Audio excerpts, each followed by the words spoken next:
Shalom. Untuk yang ketiga kali saya khotbah melalui online. Mari saudaraku, kita mau memperhatikan firman Tuhan. Dan sebentar kita mau berdoa terlebih dahulu. Dan kita sama-sama tundukkan kepala. Bapa di surga, kami bersyukur atas segala kebaikan Tuhan. Kami percaya apapun yang terjadi saat ini di tengah-tengah kehidupan kami, bahkan di tengah-tengah dunia ini, kami percaya Tuhan, Engkau adalah Allah yang luar biasa, dan Tuhan tetap adalah Allah yang senantiasa memberikan kami kemenangan. Terima kasih Tuhan, kami mau mendengarkan firman Allah berbicara bagi setiap kami. Roh Kudus menerangi agar kami dapat mengerti apa yang menjadi kehendak-Mu ya Bapa di dalam setiap kehidupan kami di masa-masa yang sulit ini. Tapi kami boleh menjadi orang-orang yang tetap bersukacita dan kami tetap mau mengucap syukur. Terima kasih Bapa, dalam nama Tuhan Yesus kami berdoa dan mengucap syukur. Haleluya. Amin. Mari saudaraku, kita akan lihat firman Allah ya, katakan oleh firman Tuhan. Apa yang dikehendaki Allah di dalam Kristus bagi kita? Ada 3 hal yang kita perlu perhatikan. Ya, yang pertama dikatakan di dalam 1 Tesalonika pasal yang kelima ayat 16, bersukacitalah senantiasa. Ya. Dan yang ayat 17 yang kedua dikatakan tetaplah berdoa. Dan yang ketiga ayat yang ke-18 dikatakan mengucap syukurlah dalam segala hal. Sebab itulah yang dikehendaki Allah di dalam Kristus Yesus bagi kamu. Amin. Kita lihat satu persatu. Bersukacitalah senantiasa kata firman Tuhan. Ya. Firman Tuhan katakan di dalam kitab Filipi, ya. Paulus pernah katakan kepada jemaat di Filipi pasal Filipi 4 ayat yang keempat, bersukacitalah senantiasa dalam Tuhan. Sekali lagi, kukatakan bersukacitalah.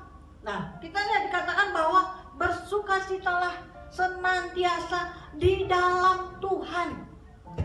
Saudara yang dikasih dalam Tuhan, kita lihat kalau kita bersukacita di dalam Tuhan, ya, apapun yang sedang kita hadapi dan kita alami, ya, sukacita di dalam Tuhan itu dapat melawan segala persoalan dalam hidup kita. Saudaraku, karena apa dikatakan? Karena di dalam bersukacita di dalam Tuhan, dan kita tahu bahwa sukacita di dalam Tuhan itu adalah sesuatu senjata dalam hidup kita untuk melawan segala kesusahan, ya, kesedihan, ya. Makanya Paulus tekankan bersukacita di dalam Tuhan. Karena di dalam Roma 14 ayat 17 jelas dikatakan bahwa kerajaan Allah itu, ya, dikatakan bukan makan soal makan dan minum, ya.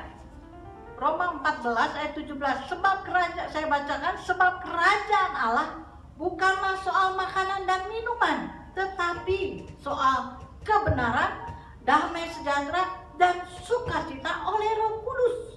Nah, kita lihat sukacita oleh Roh Kudus. Makanya kalau kita bersukacita, ya, dikatakan bahwa di dalam kerajaan Allah itu adalah sukacita dalam Roh Kudus, bukan soal makan dan minum, ya, tetapi kebenaran, damai sejahtera, dan sukacita. Kenapa dikatakan begitu? Karena bahwa sukacita itu adalah salah satu buah daripada Roh Kudus, ya. Firman Allah katakan di dalam Roma 14 ayat 18, apa dikatakan oleh firman Tuhan? Kita lihat, ya, tadi Roma 14 ayat 17 kita sudah baca bahwa dalam kerajaan Allah itu ada sukacita dalam Roh Kudus. Ayat 18 dikatakan apa? Karena barang siapa melayani Kristus dengan cara ini, Berarti kita melayani bukan dengan terpaksa atau dengan beban, tetapi kita melayani dengan sukacita. Ia berkenan pada Allah dan dihormati oleh manusia. Karena cara inilah dikatakan, karena barang siapa melayani Kristus dengan cara ini, ia berkenan pada Allah. Jadi kalau kita melayani dengan sukacita, apapun yang kita lakukan, kerjakan. Ya, ada satu firman Tuhan nyatakan, segala sesuatu yang kau kerjakan jangan dengan bersungut-sungut. Tapi kalau kita kerjakan dengan sukacita, Allah berkenan dengan apa yang kita lakukan, apa yang kita kerjakan. Bahkan dalam kita melayani juga, kita melayani dengan sukacita, Allah berkenan. Bahkan manusia juga berkenan, dihormati oleh manusia. Saudaraku yang dikasih dalam Tuhan, kita lihat bahwa sesungguhnya pentingnya sukacita di dalam kita melayani Tuhan, bahkan mengiring Tuhan.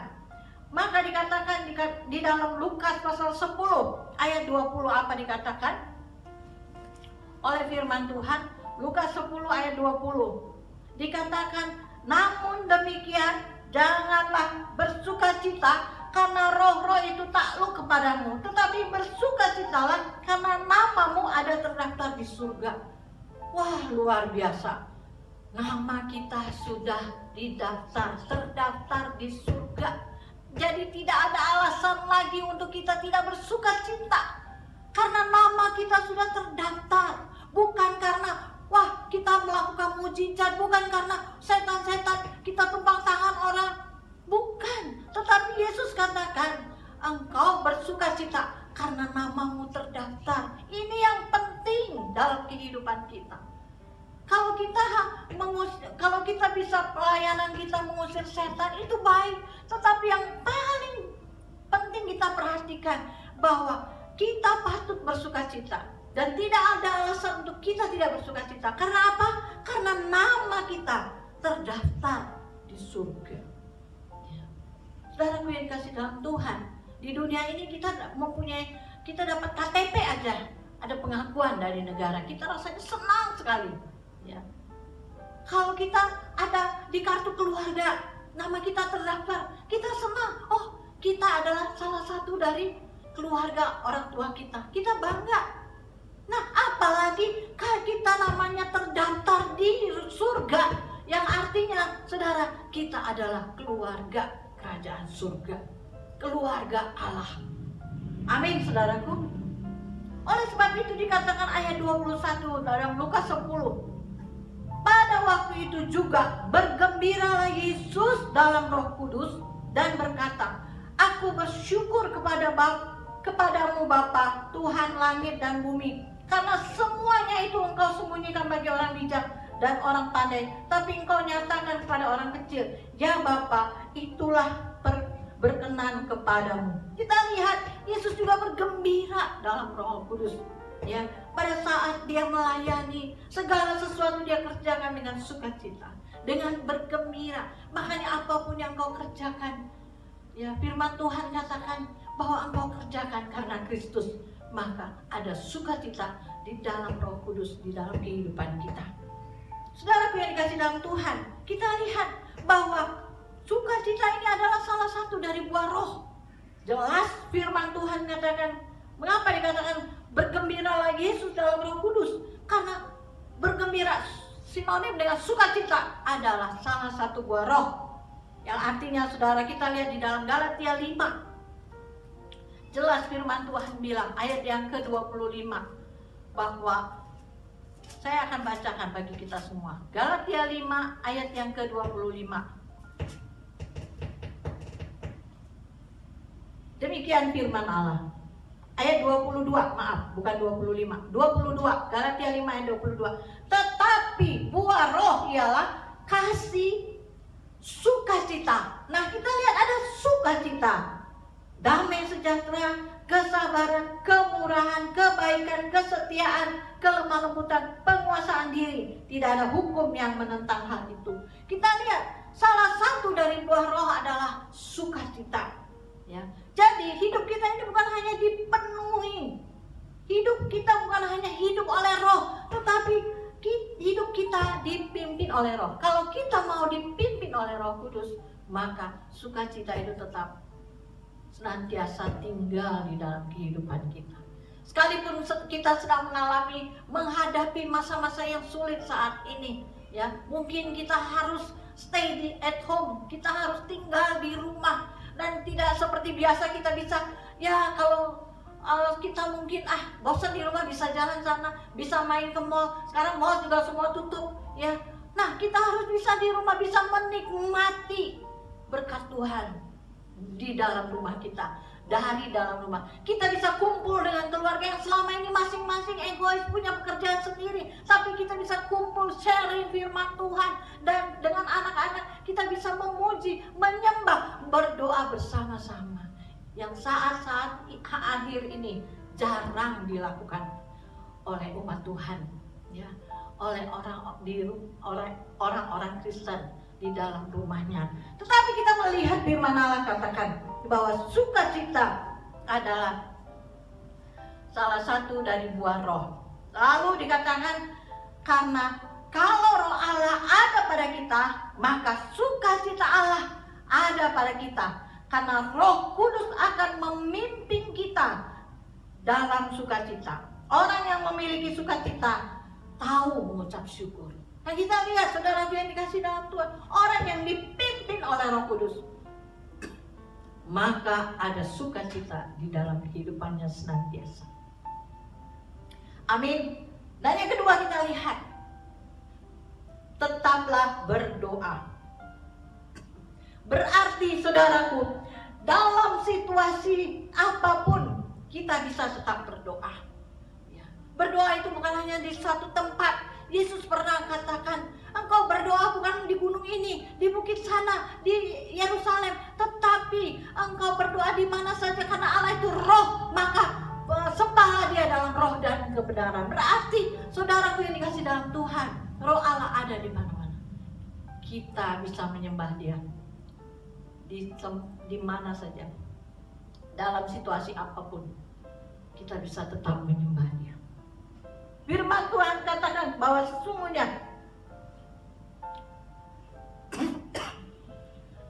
menghadapi masalah atau membutuhkan, kita bukan hanya berdoa pada saat kita menghadapi masalah, bukan hanya pada saat kita membutuhkan pertolongan Tuhan, tetapi doa itu kita harus tahu, berdoa itu adalah nafas kita bicara, ngobrol, berbicara kepada Tuhan, berhubungan kepada Tuhan, dan kita mencurahkan isi hati kita kepada Tuhan.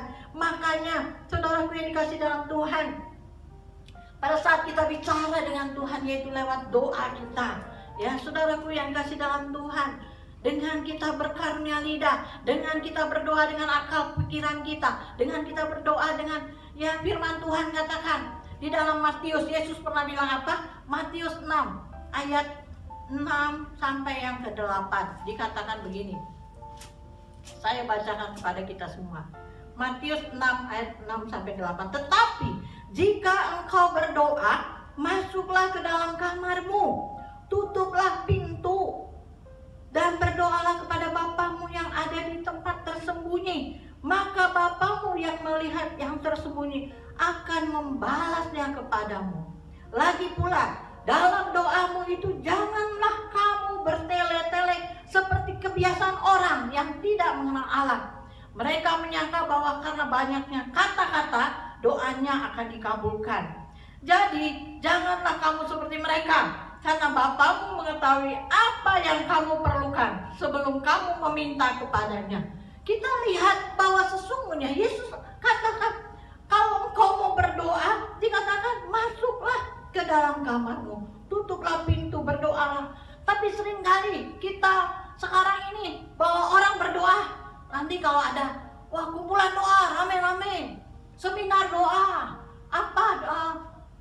doa berkelompok, jarang kita berdoa pribadi. Sebenarnya ini yang harus kita perhatikan. Pernahkah saudaraku kita berdoa secara pribadi, berhubungan secara pribadi, berbicara secara pribadi? Makanya Yesus pernah katakan kepada jemaat Efesus Ya, segala sesuatu mereka kerjakan. Tuhan katakan, memang aku tahu pekerjaanmu. Ya, di dalam Wahyu pasal 2 ayat 1 sampai yang ke-7. Aku tahu pekerjaanmu, jerih payahmu. Tetapi kita lihat, Tuhan bilang, tetapi sesungguhnya engkau sudah jatuh begitu dalam, bertobat dan kembali kepada kasih yang semula. Kita mau perhatikan, banyak orang tidak ada waktu secara pribadi dengan Tuhan. Kita tidak ada waktu berdoa secara pribadi. Ya, ini yang Tuhan mau. Ya, saat teduh kita dengan Tuhan itu penting. Pada saat kita berdoa dikatakan, Yesus katakan jangan kau bertele-tele. Banyak kali orang berdoa sampai panjang-panjangnya diulang-ulang. Lalu kita sembari menekan Tuhan, kau harus begini, begitu. Ya, sepertinya kita memaksa kehendak kita kepada Tuhan. Mari kita memperhatikan, Tuhan tidak suka yang begitu. Ya, mari pada saat kita berdoa, curahkan isi hatimu kepada Tuhan. Dan tidak usah bertele, Tuhan gak lihat berapa panjang kau berdoa.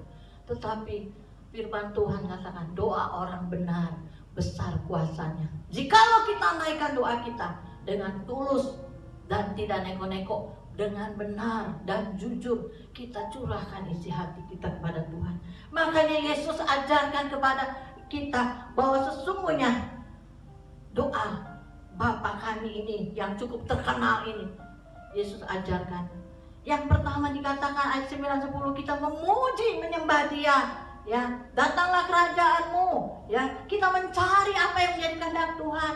Kita puji dulu Dia, sembah Dia, dan kita cari kehendaknya. Dan dikatakan kita memohon kebutuhan jasmani, berikanlah kami makanan. Dan kita lihat kebutuhan jiwani kita, rohani kita, ampunilah kami seperti kami juga mengampuni. Nah, saudaraku yang dikasih dalam Tuhan, itulah yang Tuhan ajarkan kepada kita.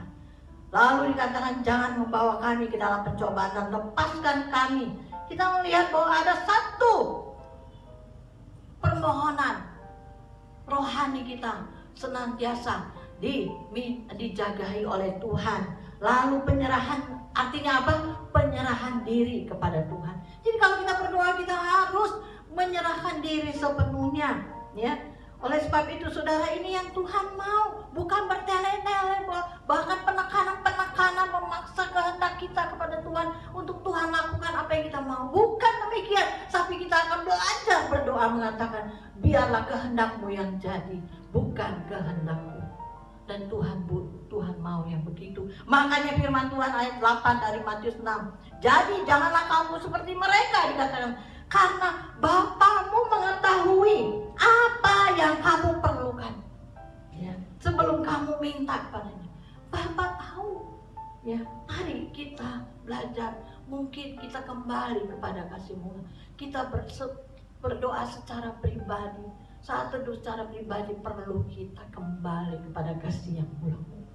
Saudaraku yang dikasih dalam Tuhan, kita lihat di dalam Matius 6 ayat, di dalam Matius 7 ayat 7 dikatakan begini, mintalah maka akan diberikan kepadamu, carilah maka kamu akan mendapat, ketuklah maka pintu akan dibukakan bagimu. Karena setiap orang yang meminta menerima, dan setiap orang yang mencari mendapat, dan setiap orang yang mengetuk baginya pintu dibukakan. Adakah seorang daripadamu yang memberi batu kepada anaknya jika ia meminta roti, atau memberi ular jika ia meminta ikan? Jadi jika kamu yang jahat tahu memberi pemberian yang baik kepada anak-anakmu, apalagi Bapamu yang di surga, Ia akan memberikan yang baik kepada mereka yang meminta kepadanya. Kita lihat ini doa. Ini artinya doa. Kita meminta, mencari, ya. Lalu dikatakan mengetuk, ya.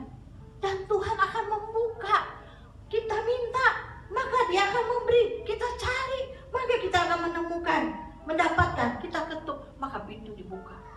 Kalau orang tua di bumi aja, bapak di bumi ini aja, ya, saudaraku yang, ya kita manusia ini masih ada jahatnya kepada anak. Kita tahu memberi yang terbaik buat anak kita. Apalagi Bapa kita yang di surga, Dia tahu memberi yang terbaik buat engkau dan saya. Oleh sebab itu jangan kita ragukan lagi. Berdoalah sesuai dengan apa yang Tuhan kehendaki di dalam kehidupan kita. Minta, Tuhan akan memberi. Ya. Kunci masuk dalam kamar, kunci kamarmu, berdoa secara pribadi. Kembali engkau. Ya mungkin saat ini seringkali kita mencari untuk yang supaya ramai ketemu orang dan kita berdoa ikut ini ikut itu ikut yang rame-rame. Bukan, Tuhan mau. Ya, itu juga baik, tetapi secara pribadi kita itu juga penting untuk kita tanamkan cara kita berdoa. Ya, doa yang begitu yang Tuhan inginkan. Makanya Yesus pernah kasih contoh di dalam Lukas pasal yang ke-18 kepada seorang tua. Dikatakan ibu-ibu tua ini, dikatakan saudaraku, ya, ayat 1 Lukas 18. Yesus mengadakan suatu perumpamaan kepada mereka untuk menegaskan bahwa mereka harus selalu berdoa dengan tidak jemu-jemu. Yesus ajarkan sampai Yesus kasih perumpamaan, berdoalah dengan tidak jemu-jemu. Jadi jangan pada saat susah aja kita berdoa, pada saat kita butuh pertolongan, tapi dalam keadaan apapun berdoalah dengan tidak jemu-jemu. Seperti seorang hakim yang tidak, Tuhan kasih satu perumpamaan ini yang saudara bisa baca di dalam Lukas pasal 18 itu. Dan akhirnya apa?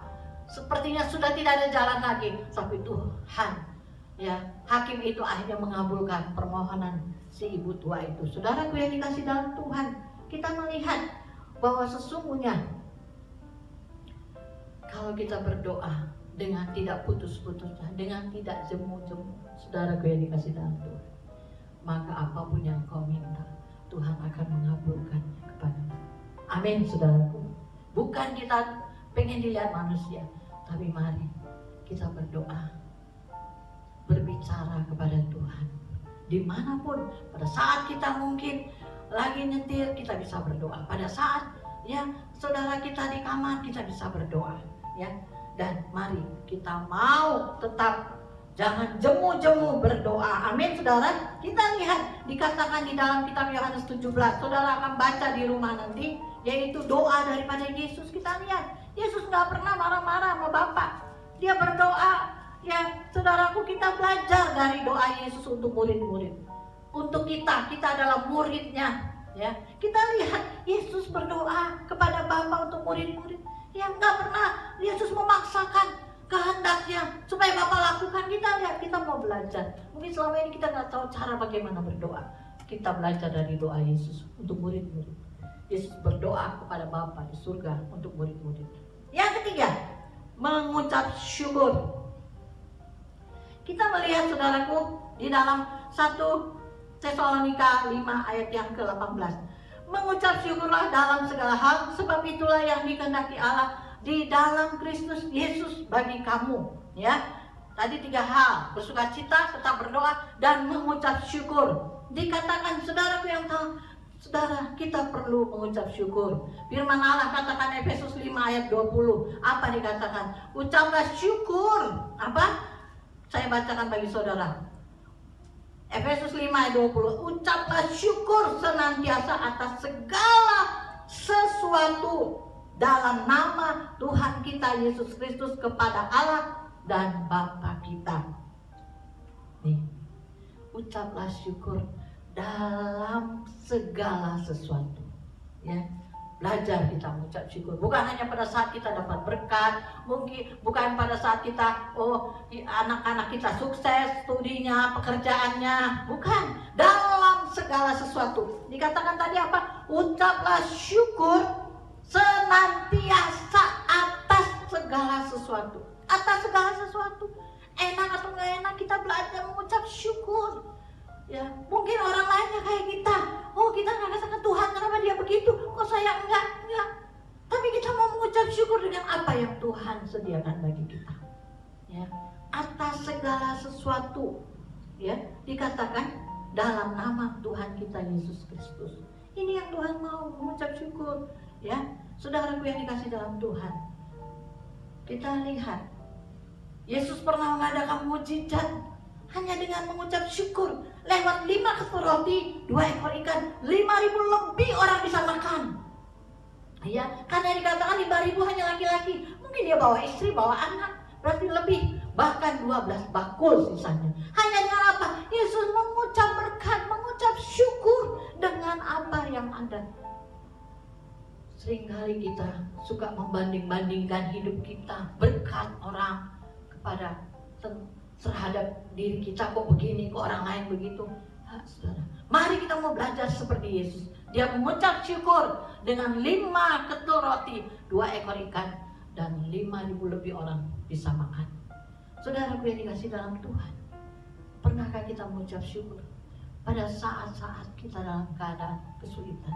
Atau mungkin pada saat situasi sekarang ini, apakah kita dan akhirnya pasangan kita selalu dicekam oleh ketakutan? Tapi mari kita mau belajar mengucap syukur dengan keadaan apapun.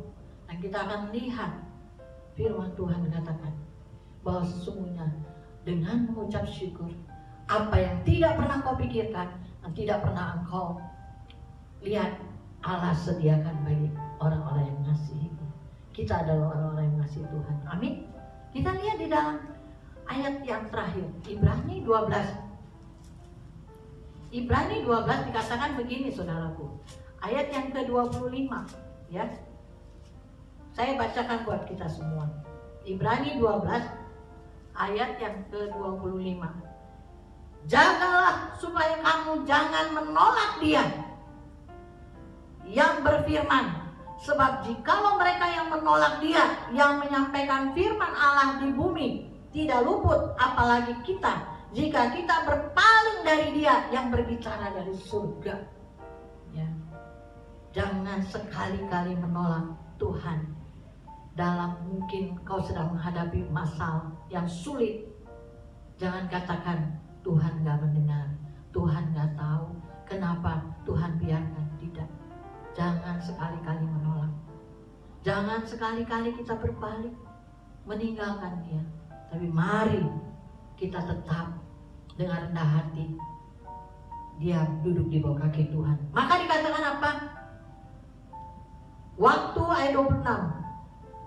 Waktu itu suaranya menggoncangkan bumi, tetapi sekarang Ia memberikan janji, 1 kali lagi aku akan menggoncangkan bukan hanya bumi saja, melainkan langit juga.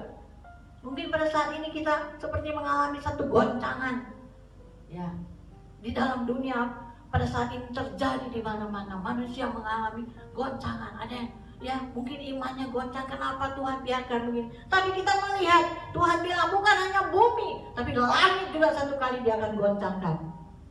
Ya, saudara yang dikasih dalam Tuhan, ungkapan 1 kali lagi menunjukkan kepada perubahan pada apa yang dapat digoncangkan, karena Ia dijadikan supaya tinggal tetap apa yang tidak tergoncangkan.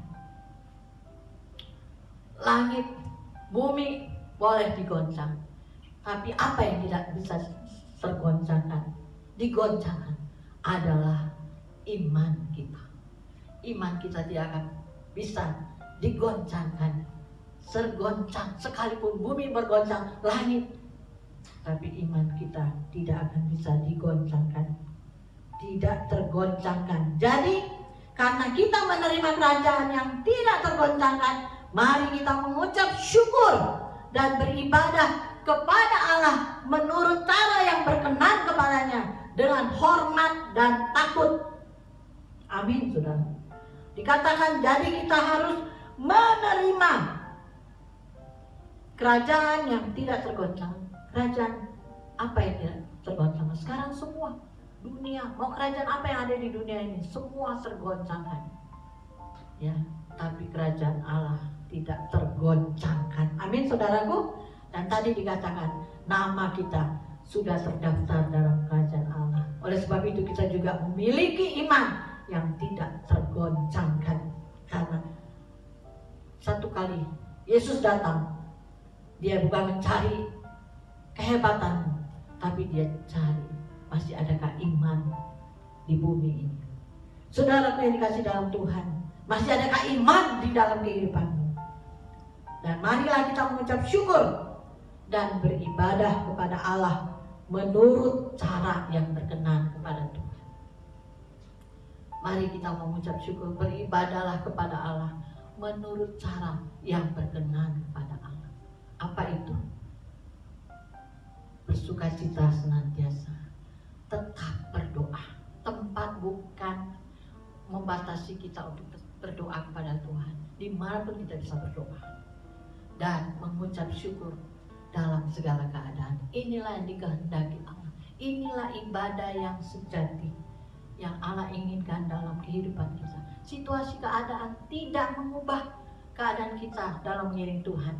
Dalam kita berdoa, dalam kita bersukacita, dalam kita mengucap syukur. Keadaan apapun boleh terjadi, boleh bumi langit bisa tergoncang, tapi iman kita tidak akan pernah tergoncang. Tuhan memberkati kita. Amin. Mari kita berdoa. Kami mengucap syukur Bapa atas segala berkat kasih yang luar biasa yang Tuhan sudah limpahkan pada kami. Dan firman-Mu mengingatkan kami agar kami tetap tinggal di dalam 3 hal ini. Kami tetap bersukacita dalam keadaan apapun. Kami tetap berdoa. Kami tetap mengucap syukur. Terima kasih ya Tuhan. Inilah yang Tuhan kehendaki dalam kehidupan kami. Sehingga kami memiliki iman yang tidak tergoncangkan. Sekalipun bumi dan langit tergoncang, tapi iman kami tidak tergoncang. Karena kami tahu bahwa kami adalah milik kepunyaan Tuhan. Bahwa sesungguhnya Tuhan, kami adalah milik kerajaan-Mu ya Tuhan. Karena nama kami sudah terdaftar dalam kerajaan surga. Oleh sebab itu tidak ada alasan untuk kami tidak bersukacita. Tidak ada alasan untuk kami tidak berdoa. Tidak ada alasan untuk kami tidak mengucap syukur. Dan kami senantiasa mau mengucap syukur lewat perkara-perkara yang indah. Bahkan apapun yang terjadi di sekitar kami tetap mau bersukacita, berdoa, dan mengucap syukur. Bapa, terima kasih. Berkati jemaat-Mu, berkati ya Tuhan rumah tangga, pekerjaan mereka, usaha, dan juga berkati ya Bapa di dalam keluarga, biar ada sukacita, ada doa yang sehati, dan keluarga yang selalu mengucap syukur, dan itu boleh tetap ada di tengah-tengah kehidupan umat Tuhan, keluarga kerajaan Allah. Terima kasih ya Bapa. Kami berdoa juga bagi pemerintahan bangsa Indonesia, presiden kami, para menteri, gubernur. Ya Tuhan, kami berdoa biarlah semuanya ini ya Tuhan kami boleh pesati. Tuhan berikan hikmat bagi presiden kami, gubernur, dalam mengatasi situasi yang saat ini ya Tuhan. Sehingga ya Bapa, Engkau yang senantiasa memberkati mereka, memberkati bangsa kami, memberkati negara ini ya Tuhan. Terpujilah nama-Mu. Kami percaya bahwa Allah sanggup melakukan jauh lebih baik dari apa yang kami pikirkan. Terima kasih Bapa. Terpujilah nama Tuhan Yesus kekal selamanya. Dalam nama Tuhan Yesus kami sudah berdoa dan mengucap syukur. Berkat Tuhan turun di tengah-tengah kami.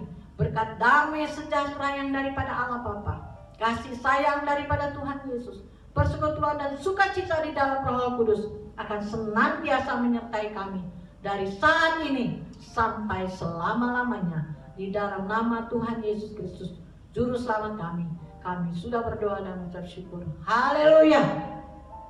Amin.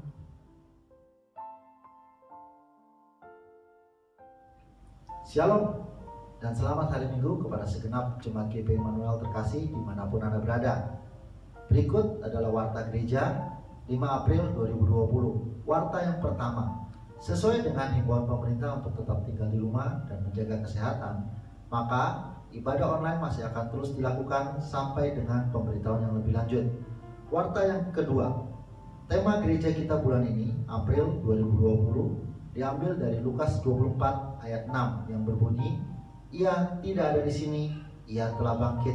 Karena itu saudara-saudara, kita mau bangkit bersama Kristus, tetap semangat walaupun situasi negara masih dalam kemelut virus corona. Warta selanjutnya, hari ini Minggu 5 April 2020 akan diadakan ibadah YUT pukul 11 siang dengan menggunakan aplikasi Zoom. Mari, saya undang kepada semua kaum muda untuk ambil bagian di dalam ibadah youth hari ini. Kelas pendalaman Alkitab akan kembali diadakan pada hari Senin pukul 18.30 juga dengan menggunakan aplikasi Zoom.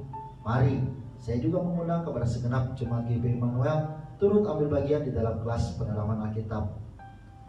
Warta selanjutnya, jadwal doa bersama dijalankan sesuai dengan kesepakatan masing-masing untuk kaum muda dan kaum ibu. Khusus untuk kaum bapak, mari saya juga mengundang untuk kaum bapak boleh berdoa bersama setiap hari, setiap pukul 7 malam di rumah masing-masing. Warta terakhir, ibadah online masih akan dilaksanakan untuk kebaktian Jumat Agung tanggal 10 April 2020 dan kebaktian Paskah tanggal 12 April 2020. Biarlah melalui ibadah ini kita dapat merenungkan dan merefleksikan hidup kita terhadap pengorbanan Kristus di atas kayu salib. Demikian warta kita hari ini. Tetap semangat, tetap berdoa, dan tetap sehat dimanapun Anda berada. Tuhan Yesus memberkati. Amin.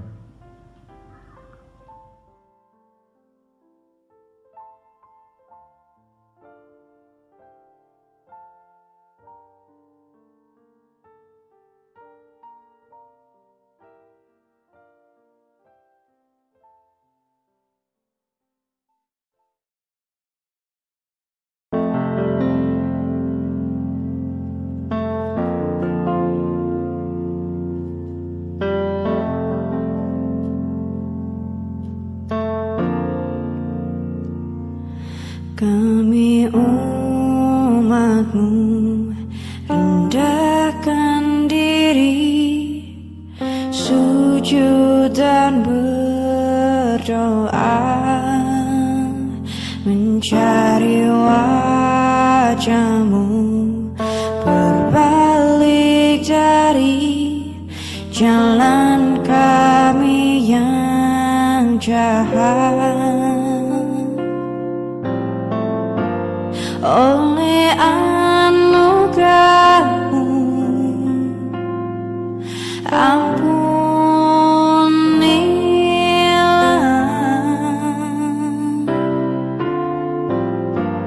Oleh anugerah-Mu, pulihkanlah Tuhan.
dan